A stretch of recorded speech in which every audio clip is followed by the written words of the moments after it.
হাই, আশা কৰোঁ আপোনালোক সকলোৱে ভালে আছে।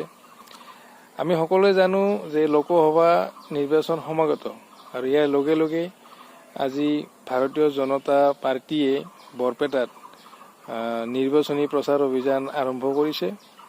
গতিকে আজি এই বৰপেটা এই ৰোডত আজি নিৰ্বাচনী যি সভা অনুষ্ঠিত হৈছে এখন জনসমুদ্ৰত পৰিণত হৈছে।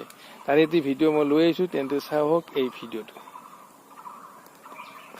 লোকসভা নিৰ্বাচন সমাগত, গতিকে ভোট কমিটিৰ সভাপতি হিচাপে আপুনি কি ক'ব, মানে চৰকাৰৰ সপক্ষে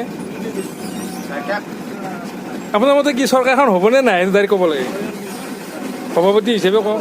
চৰকাৰটো 100% গেৰাণ্টি আছে যে আমাৰ 13খন আসনৰ মাজত আমি 12খন পাম বুলি একদম 100% গেৰাণ্টি দি দিছোঁ। ধন্যবাদ। লোকসভা নিৰ্বাচন সমাগত গতিকে আপুনি এগৰাকী বিজেপি দলৰ কৰ্মী হিচাপে আপুনি কি ক'ব?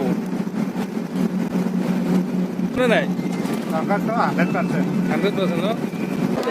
শ্ৰদ্ধেয় শ্ৰী কুমাৰ দীপক দাস ডাঙৰীয়া, আমাৰ মঞ্চত উপস্থিত থকা ভাৰতীয় জনতা পাৰ্টীৰ ৰাজ্যিক সাধাৰণ সম্পাদক দিপ্লু ৰঞ্জন শৰ্মা ডাঙৰীয়া, আমাৰ পলাশবাৰী সমষ্টিৰ বিধায়ক হেমাংগ ঠাকুৰীয়া ডাঙৰীয়া, মিডিয়াৰ বন্ধু বান্ধৱীসকল, আজি আমাৰ খন্তেক পিছতে আমাৰ আজিৰ মুখ্য অতিথি আমাৰ ভাৰতবৰ্ষৰ প্ৰতিৰক্ষা মন্ত্ৰী, ভাৰতৰ এজন জ্যেষ্ঠ ৰাজনীতিবিদ শ্ৰদ্ধেয় শ্ৰী ৰাজনাথ সিং ডাঙৰীয়া আমাৰ মাজত উপস্থিত হ'ব।